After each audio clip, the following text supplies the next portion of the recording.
There was no battle pass, no seasonal reset, no roadmap, just a server, a map, and a round that started the same way every single time. Terrorists, counter-terrorists, one life, no response. And yet, this became one of the most enduring competitive games ever made. Not because it constantly changed, but because it didn't need to. So, what made Counter-Strike last when everything around it moved on?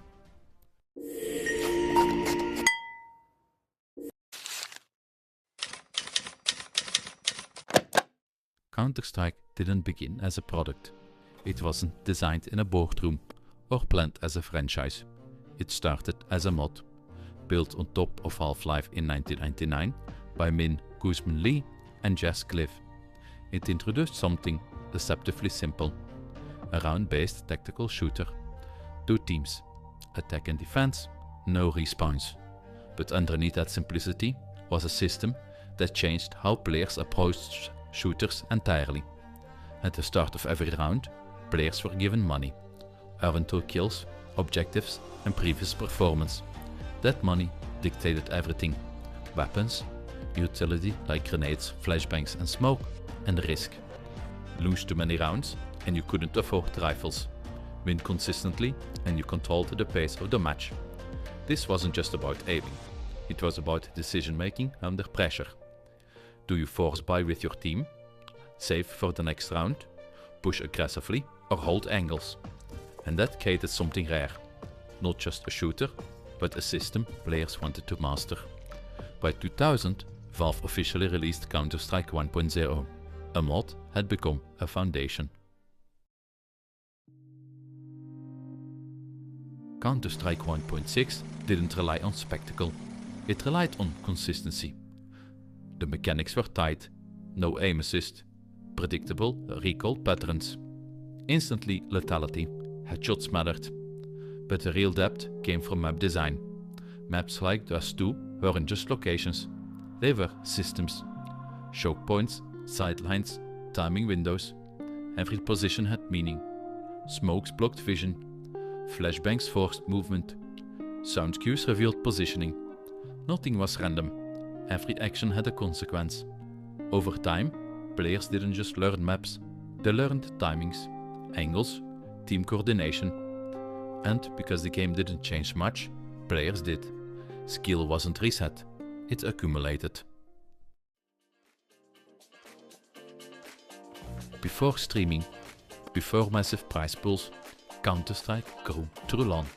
Local networks, internet cafes, packed rooms with rows of PCs. Tournaments like CPL and ESWC created early competitive structure. 5v5 formats, map veto systems, structured brackets. But more importantly, they created presence. You weren't playing against a username, you were sitting across from your opponent.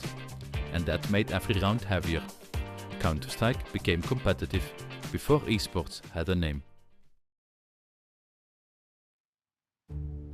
In 2004, Valve moved Counter-Strike to a new engine, Source. Technically improved, visually upgraded, but something shifted. Physics changed. Movement felt different. Hit registration wasn't identical. For casual players, it worked.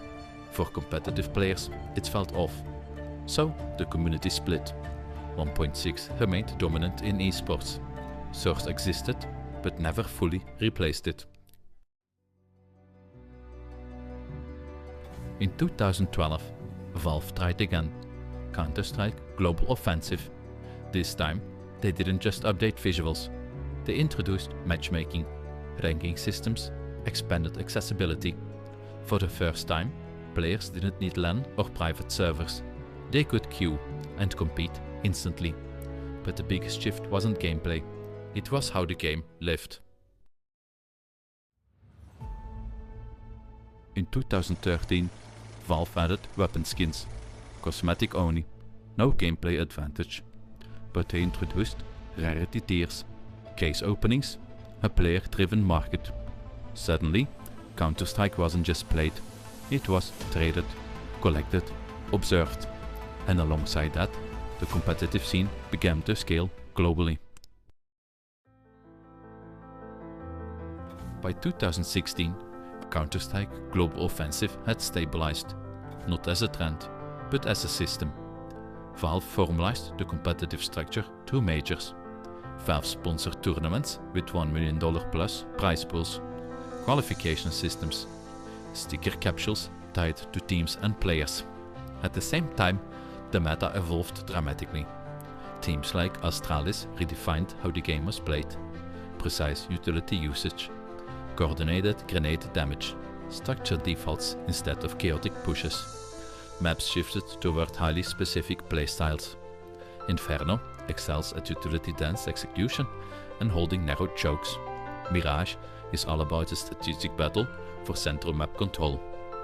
Overpass rewards mastery of vertical angles and fluid rotations. At this level, Counter-Strike wasn't just mechanical skill, it was execution under structure. Every grenade had a purpose, every second had timing. Player numbers reflected this stability.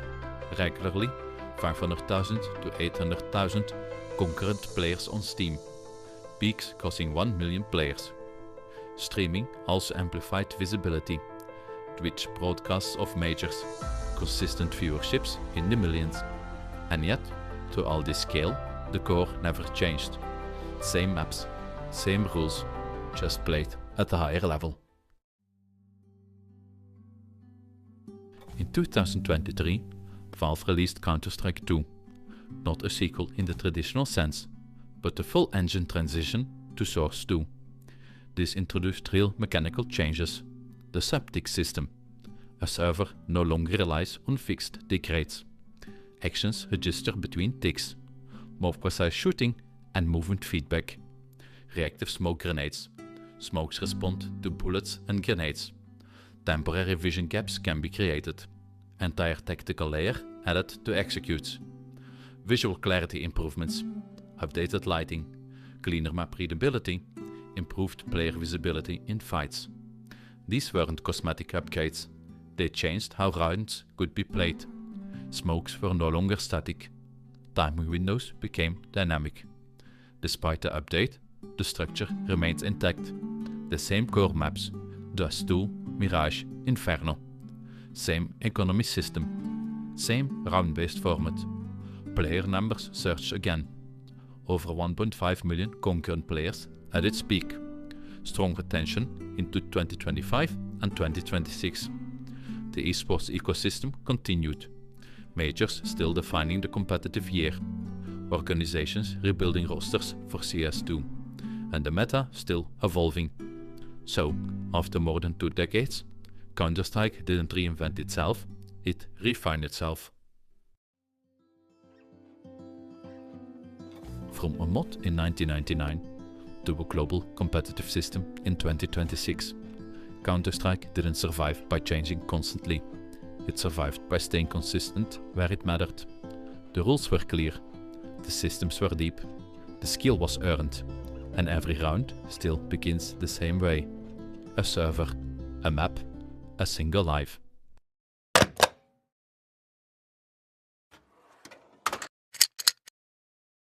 New case files release every Monday, Wednesday and Friday.